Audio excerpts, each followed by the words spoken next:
Yeah, you are ready to go. You have no mic. Yeah, you have to unmute yourself. Just a minute. There you are. Yes, that's why you didn't sing any Portuguese song. Huh? Yes, no, because people will run away with my voice. Okay. It's very bad indeed. All right. Well, thank you, Erika, for your kind words and your invitation. I'm very glad to be here again. Just make a clarification. In fact, some of the books you said have been already published. For example, the Portuguese version of the commentaries on the secret doctrine is already published. So, good afternoon, everyone. And as it is already said, the subject of today is Parabrahman, emptiness or fullness, to be or not to be. I will try to, yes. Sorry. Now, let's begin. This lecture is somehow the second part of the first I gave on the 11th of April at the time with the title Parabrahma, Absoluteness as Evidence and as Negation of Limitations and Attributes. I already mentioned it on that occasion. Once again, I have to apologize for my poor pronunciation of the English language and thank you in advance for your patience.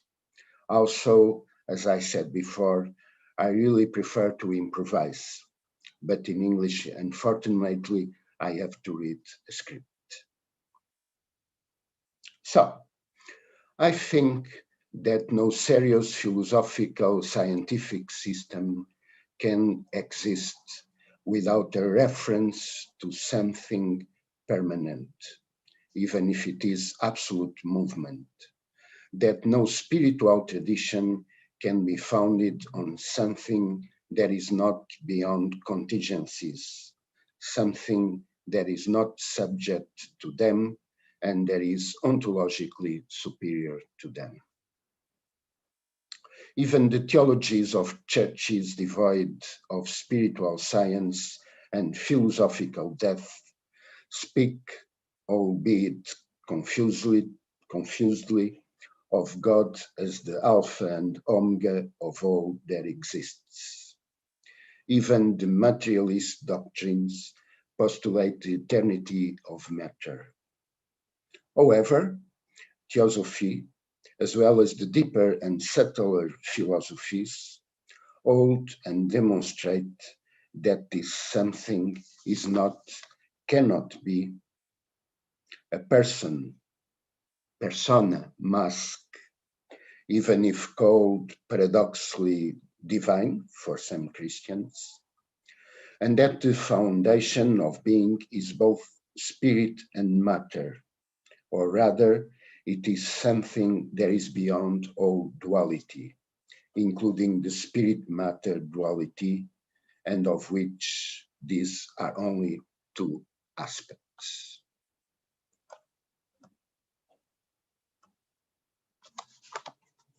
So, I don't know why, because this is not running the slides. Let me see what happened.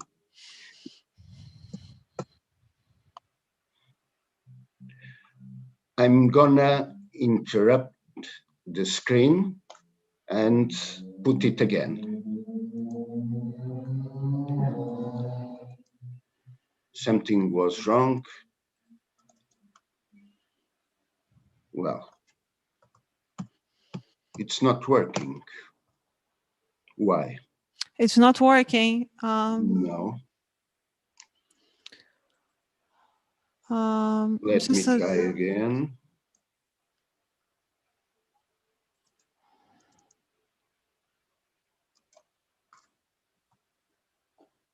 It's already okay. So, the question we are dealing with here, taking into account the universal tradition synthesized in contemporary theosophy, is whether such a foundation of everything is more precisely being or non-being, whether it is a fullness or an emptiness, whether it is conscious or unconscious, and what we can deduct from such questions and answers that can have interest not only to feed our theoretical wisdom, but as a beacon for our path of spiritual evolution. As we all know, we are once again pondering the first proposition of the Sacred Doctrine.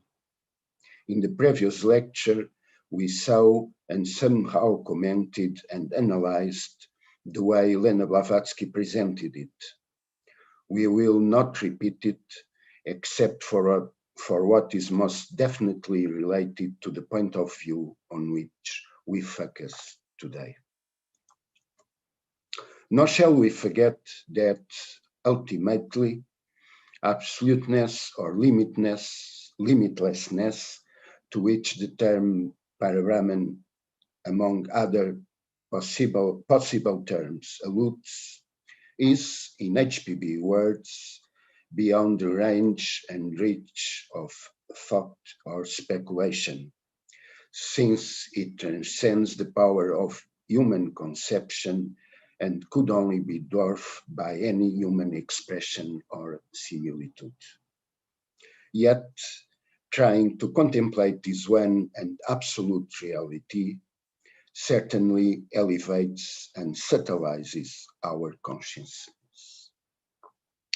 So, in volume 1 of the Secret Doctrine, it is stated that this reality is beingness rather than being, is both absolute being and non-being, is dimly formulated in the unconscious and unknowable in the European philosophy of the 19th century, but is the field of absolute consciousness.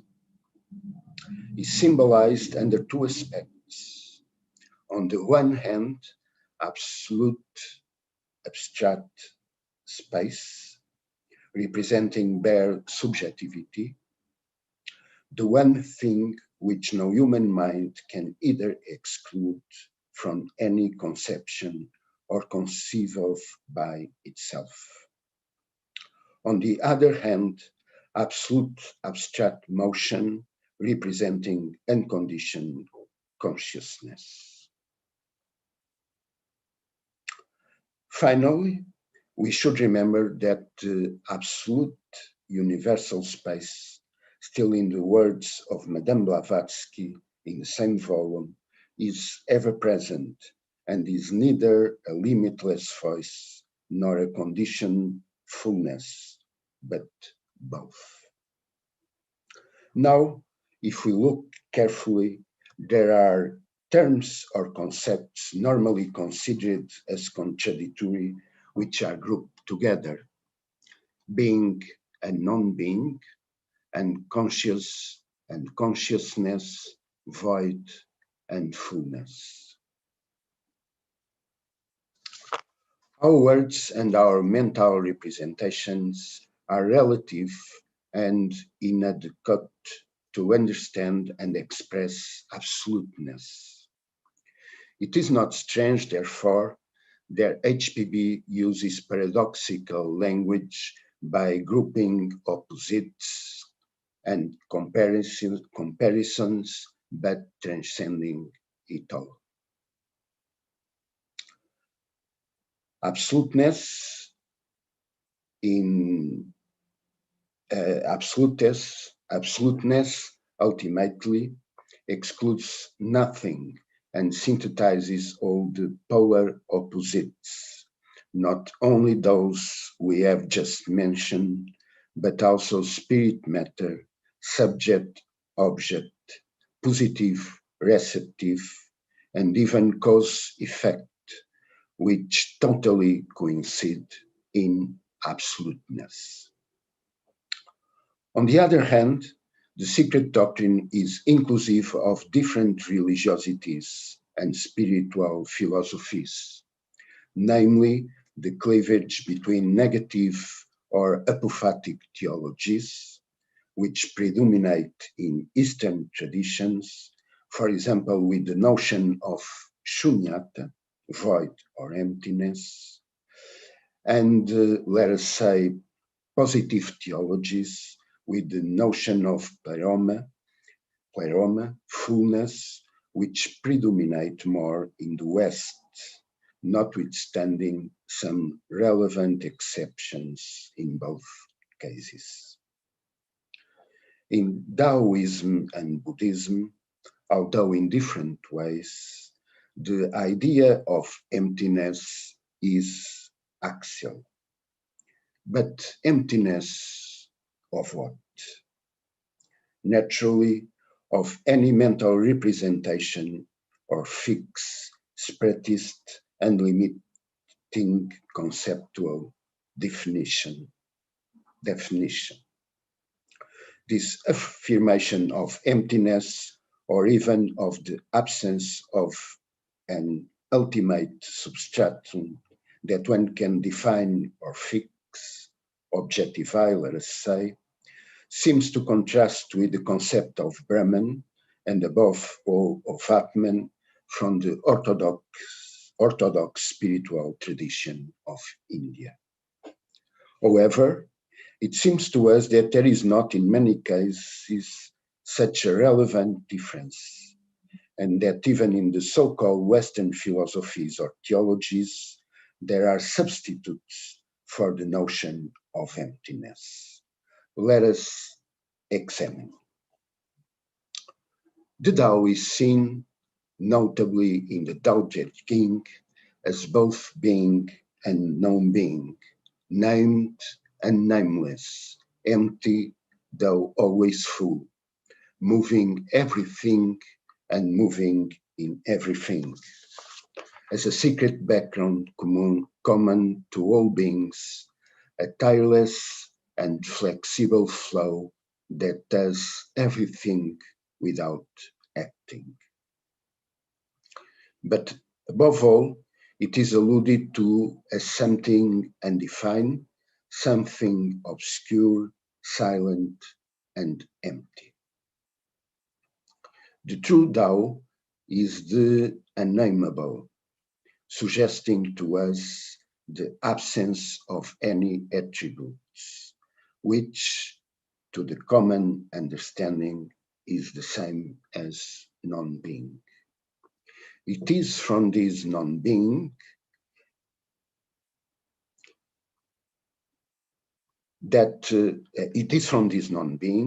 the nameable Tao, that being accrues.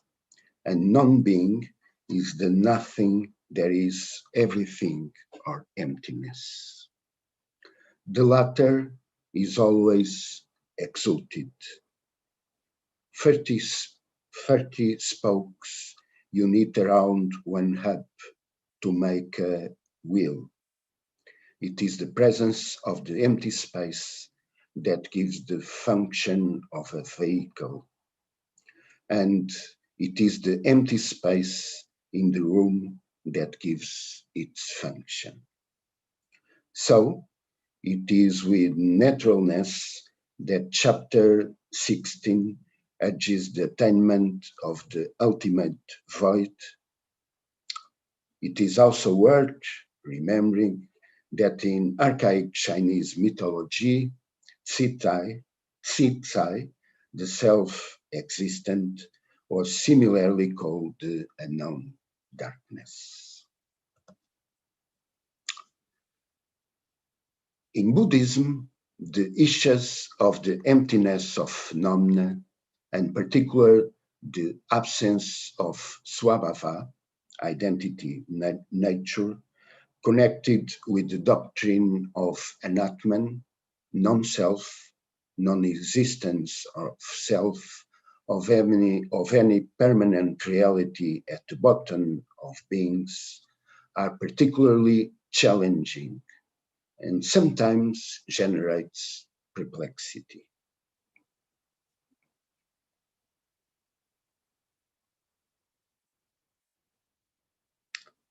Given the correspondence between Brahman, or rather Parabrahman, and Atman, the issue is truly important by analogy for the subject we are dealing with.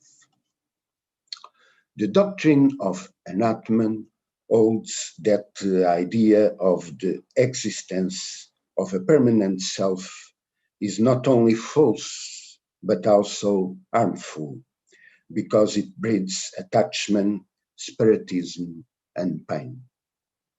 This is being widely regarded as a fundamental and consensual point of the Dharma of the Buddha.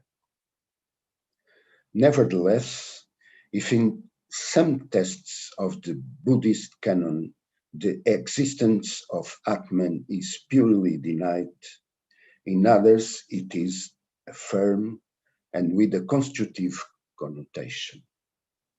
It is claimed by some authors that these second holdings are not of definitive meaning, but rather provisional. In any case, it is difficult to define exactly the equidistance between nihilism and eternalism, extremes disapproved of by the Buddha. Excuse me. Actually, in the scope of this non-consensuality, we also have the question of the Buddha's nature, Tathagata Garbha. In the Shantung perspective, emptiness of other, opposed to the Rangtong viewpoint, emptiness of self-nature. One of the great expounders of the latter teaching, Dolpopa Sherab Gyaltsen, who lived more or less 7 centuries ago and was an exponent of the Jonang school, which also primarily includes the Kalachakra transmission, effectively employed the term self or Atman, or in Tibetan Dag, to refer to the ultimate truth or reality that lays at the heart core of all beings. In his mountain doctrine work, he refers to this essence with terms like supreme self of all creatures, true self, and diamond self. Moreover, in another of his writings, the Fourth Council, 3 selves, Atman, are distinguished. 1, that of phenomena, 2, the individual, and 3, the pure and true. And this is a distinction that in us deeply resonates as real. Finally, in the auto-commentary to the Fourth Council, he summarized, there is quality and perfection in understanding the existence of a self. And there are also both quality and perfection in understanding the non-existence of a self, although different senses of self. I think that given the correspondence between Atman and Parabrahman, established by Elena Blavatsky, this point of view is relevant and in tune with the theosophical teaching. A middle path between Sanatana Dharma and the Dharma of the Buddha seems to come across in an inscription rediscovered in Cambodia. The concept of Paramatman, the highest self or universal soul, is in contradiction, Viruddha, with the doctrine of Nairatmya, non-self. Nevertheless, the Buddha taught that same doctrine of non-self as a means, sadhana, of attaining to Paramatman, the highest self. It is referred to and discussed by Kamaleshwar Bhattaracharya in his book, The Atman Brahman in Ancient Buddhism. Paul Brompton offered this alternative translation. Let the Buddha give you the body, by whom has been taught well the philosophy denying the existence of the individual soul, Atman, and teaching the cult of the universal soul, Paramatman, though the two teachings seem to be contradictory. In this sense, Paramatman would be in correspondence with Parabrahman, as we judge and hold, and it seems to us consistent with the assertions of HPB and the Mahatmas.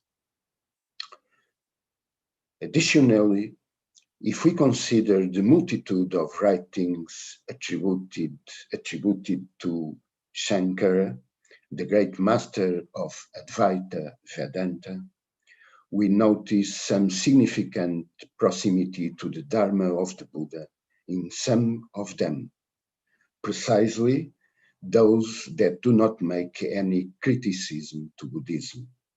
Works like Atmabodha, Viveka Chudamani, etc., and which, as David Reigel eloquently maintained, are the ones that were actually the work of Adi Shankara, who the Mahatmas and HPB claim to have been born in 509 or 510 before the Common Era. In this context, let us see what the original theosophy actually taught about Atman, which is something different from what some later conventionalized. HPB presented him as the one and unconditioned being, beyond personal attributes, aspirations, or individualisms, actually as the universal all, as a radiation of Paramatman, or even as nothing. A few examples suffice. Thus, Atman is nothing. It is all absolute, and it cannot be said that it is this, that, or the other. It is simply that in which we are. Therefore, Atma is said to have Buddhi for a vehicle because Buddhi is already the first differentiation. Is one with the absolute as its radiation. Is neither your spirit nor mine, but like sunlight shine. Let me repeat. Is neither your spirit nor mine, but like sunlight shines on all. It is the universal diffuse divine principle and is inseparable from its one and absolute meta-spirit, as the sunbeam is inseparable from sunlight. and is the one reality.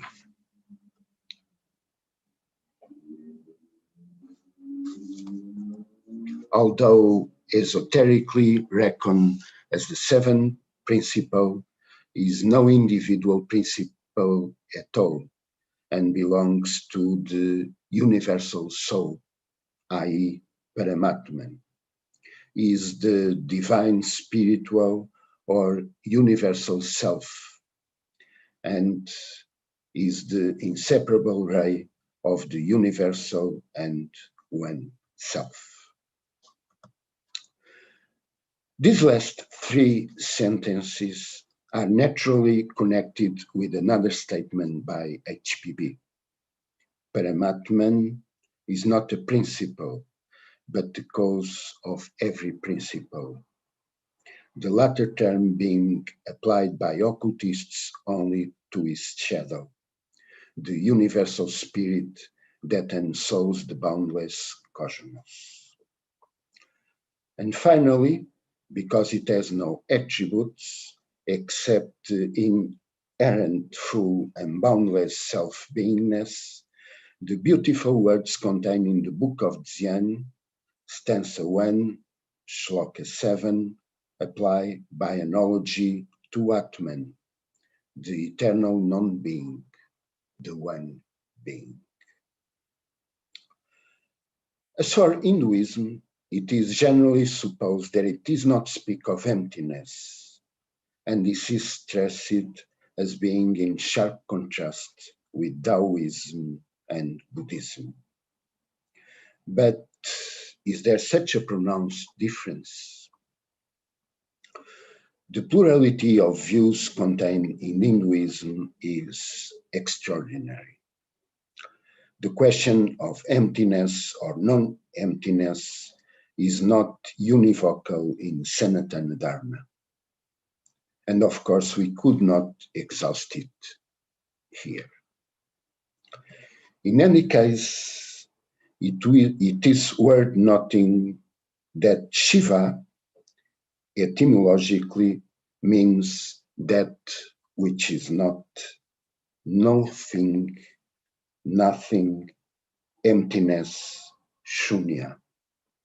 On the other hand, Brahman and Atman are identified with each other in several Upanishads, and contemplation by negation of attributes, neti, neti, not this nor that, or neither this nor that. Neti, neti dismisses all descriptions or limitations of Atman, Brahman, but not the existence of such reality, while establishing the essential unreality of the world and dual consciousness. On the contrary, Atman is non-dual consciousness. It is the whole Brahman, the oneness, the cosmic space, which only the upadhis, vehicles, circumscribe and delimit in illusory appearance. Parabrahman, the supreme Brahman, is nirguna, without attributes, therefore beyond, i.e., void of any definition or description. In the Chandogya Upanishad, there is the famous statement, in the beginning, this was being only one, without a second. Some say that in the beginning, this was non-being, only one, without a second. From that non-being sprang being. The similarity, almost identity, with what we find in the Tao Te Ching is striking. All things are born of being. Being is born of non-being.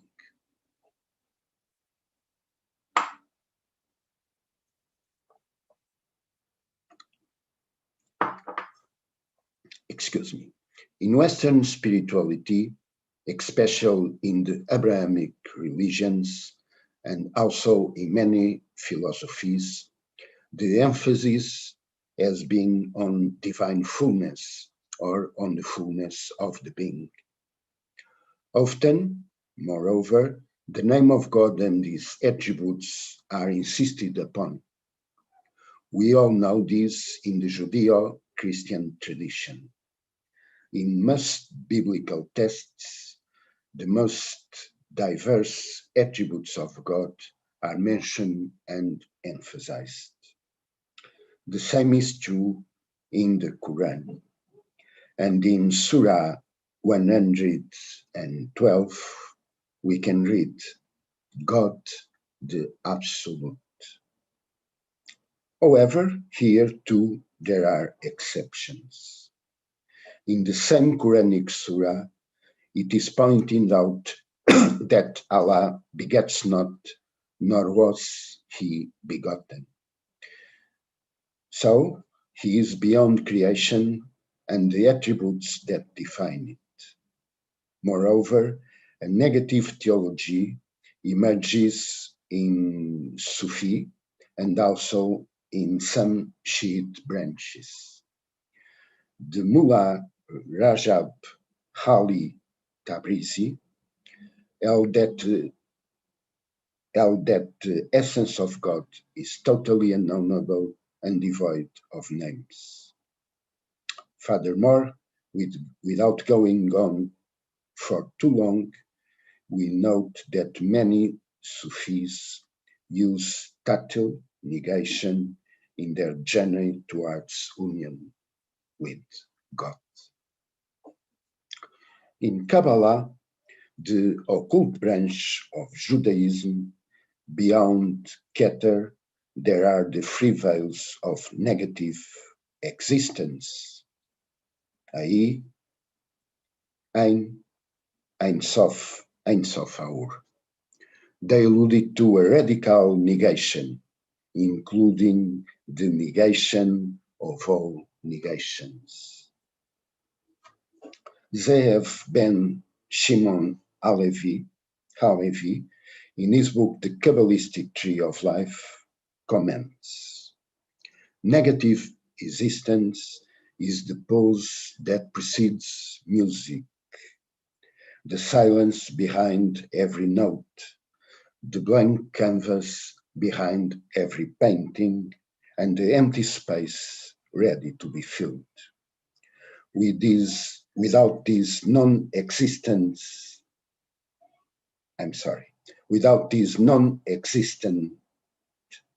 existence,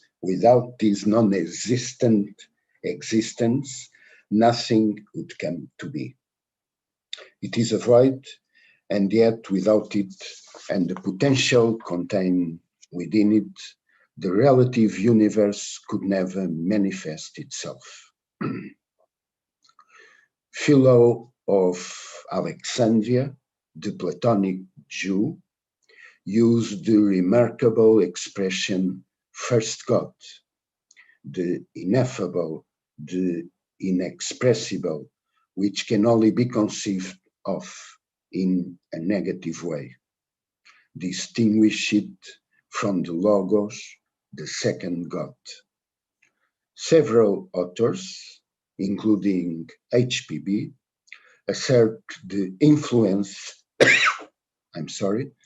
of Philon in the poem of the Gospel according to St. John, in which significantly it is stated that the world knew not God.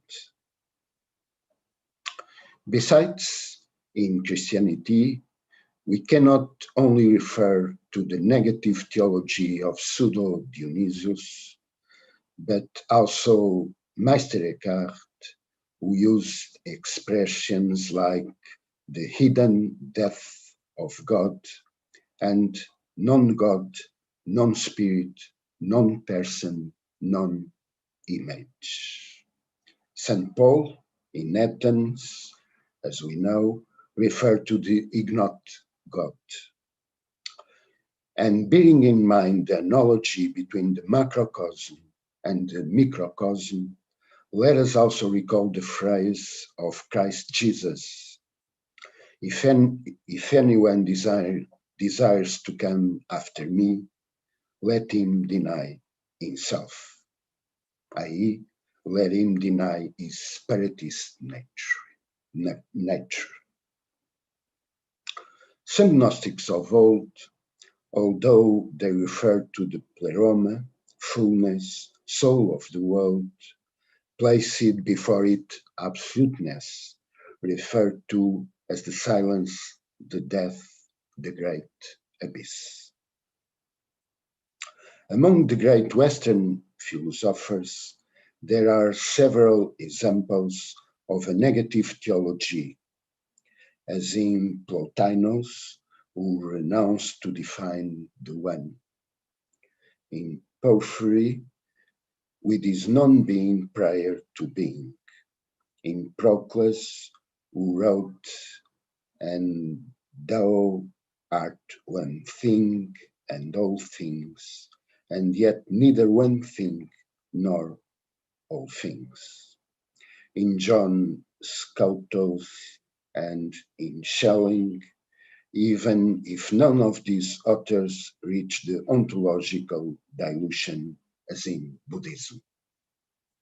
Heraclitus came closer to this, for whom continuous change and perpetual flux are the main characteristics of nature, and who disregarded the notion of excess.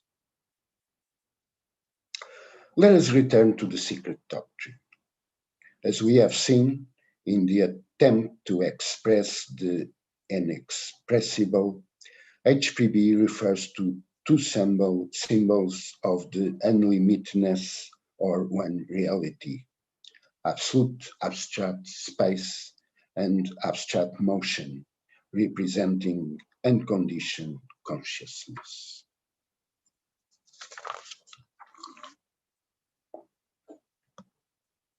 Movement can be identified with life and consciousness. Even our Western thinkers have shown that consciousness is inconceivable to us apart from change, and motion best symbolizes change, wrote HPB. However, our notion of consciousness is invariably linked to the subject-object duality, to attributes, and to certain and therefore limited mental representations. There is no such thing in the field of absoluteness. Elena Blavatsky consequently refers to it, saying there is unconscious yet absolute consciousness, or as we have seen, unconditioned consciousness. Space, in its broad sense, and not just confined to the physical, is unlimited, omnipresent, without walls or borders. In it, we are an indivisible unit, but connected to all its infinite expansion. All beings, all units of life, we are in space. We are the whole of the space. Thus, absoluteness as the whole is the limitless space where all worlds and all beings spring into existence, run their course, and finally dissolve, and are therefore necessarily permeated by it. As HPB also said, we can only conceive and realize oneness through expansion in space and infinitude in time. Interestingly, 130 years ago, HPB wrote that space and time are one, adding, They are nameless, for they are the uncognizable that. It was later that Einstein, himself a reader of the secret doctrine, proposed the notion of space-time in physics. However, already in the millennial mass deism, absoluteness is alluded to as Erwan Kern, the space-time unlimited. A theosophical author, Shirley Nicholson, wrote significantly, "Universal space is timeless. Epochs of history, individual lives, planets, stars, galaxies come and go, while absolute abstract space endures forever. It is the limitless void that contains all there is, whether manifested or not. In this sense, it is boundless, eternal emptiness." About space, we quote again Helena Blavatsky. For the occultist, space is the one element. This one element is a notion of the utmost importance in the theosophical system and in general in the wisdom tradition. It is Dhatu or Dharma Dhatu, defined thus in the Buddhist tradition, literally space of absolute reality, dimension or field of reality, the global dimension, the non-dual sphere perceived by the Buddhas in Dharmakaya, dimension of the true nature of phenomena. Space as one element is beyond any duality, which is subsumed in absolute unity. In it, there is neither near nor far, neither inside nor outside, neither before nor after, neither beginning nor end, nor any other pair of opposites, but full reality without borders or limits. It is absolute potentiality. It is the place of the potency of all things.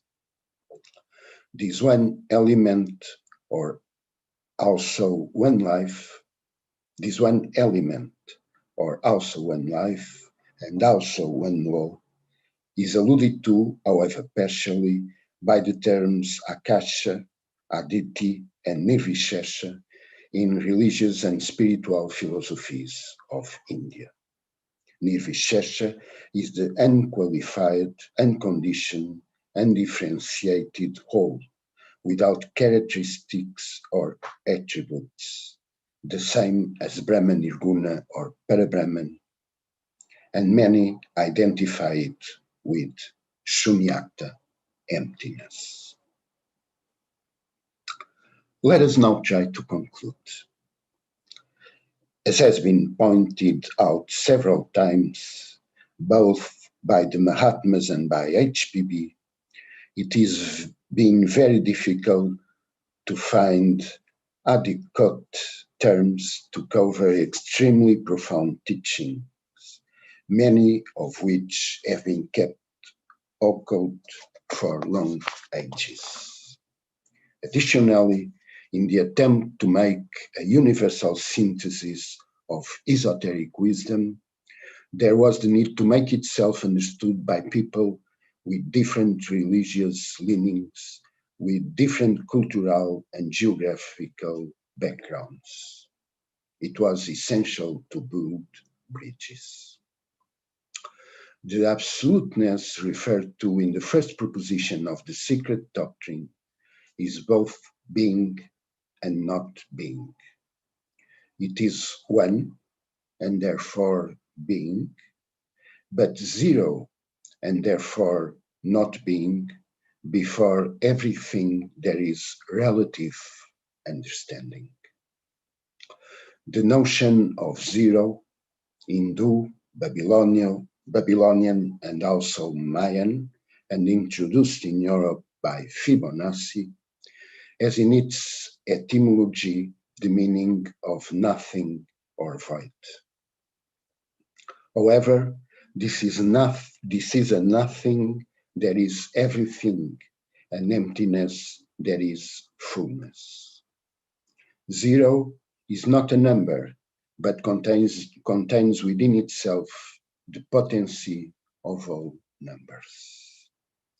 Being, absolute, is fullness, because in the absence of it, nothing would have a foundation, nothing could be. Still, this fullness is emptiness or voidness, in this case closer to the Shenton view, emptiness of other, than to the Rentong position, total emptiness in Mahayana Buddhism. Only this emptiness, this zero, this non-being is infinite potentiality.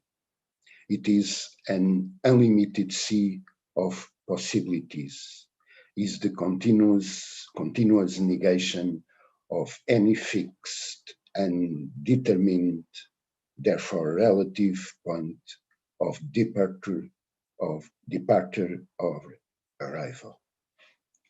We are eternal duration because we have no beginning or end.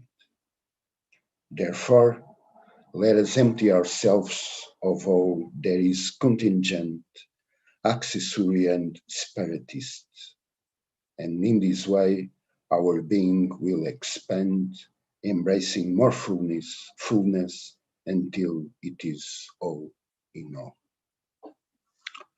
Absoluteness is immutable because it is absolute motion, and absolute motion is no motion, having nowhere to start from and nowhere to go. And in this way, it is absolute consciousness, because without consciousness, everything would be useless, in fact, impossible. But it is unconsciousness because it is beyond any dualism or mental conceptualization, because it is not conscious of any phenomenon, object, or individual being. As Gottfried de Purucker wrote, the void is a symbol of the boundless. Hence, it is everything because it is no thing. Nothing, if you like. Not nothing in the Christian theological sense, but no thing, no manifestation. It is not a consciousness because it is all consciousness, which is unconsciousness in every personal and limited sense. Consciousness is a human term, yet it is not unconsciousness because it is all unconsciousness of any personal or limited sense, and unconsciousness is also a human term. Absoluteness, in the end, is infinite space in the highest spiritual sense. And as we have seen, for theosophy, space is neither emptiness nor fullness, but both. It is empty of all existence or conditioned consciousness, of all illusion, of all blemish. It is full of absolute self-beingness of the one reality. The unlimited space breathes, and this is all. It is wonderful to harmonize our breathing and tune it to the omnipresent movement in space. It is wonderful to see that in our afflictions, our whims, our pulls dissolve. It is wonderful and noble to breathe with the heart, and that breathing should be one with the palpitation of the heart of the world, which is everywhere in all parts, and therefore is not apart. It is wonderful and noble to understand that space is in us the knower and the known. It is wonderful and noble and valuable to understand that eventually knower, known, and knowledge are one, and there is space. It is wonderful and noble and valuable to live as one point, one logos, in space, as one point that expands throughout space, in fullness, free, there is empty of any relativities, constrictions, separations, or boundaries.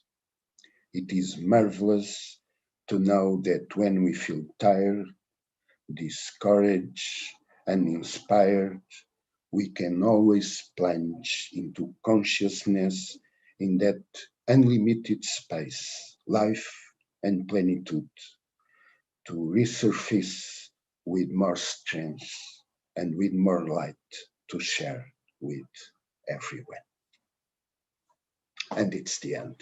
Thank you for your attention.